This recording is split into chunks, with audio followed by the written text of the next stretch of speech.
बाटे विश्वास सपनो ससुरा से करबू हो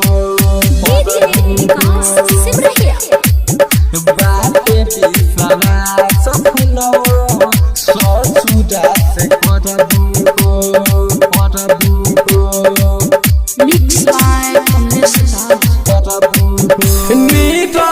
दीवाना के प्यार ना भुलाइबू जानतानी ससुर से आइबू हमारा दीवाना ही दिलवा से अपना केहू के कबू अपनाइबू कमले सदा के सपा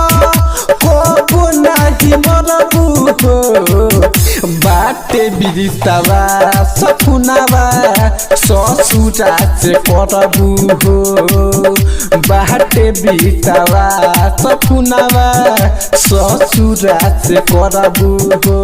कमलेश राज रिकॉर्डिंग स्टूडियो।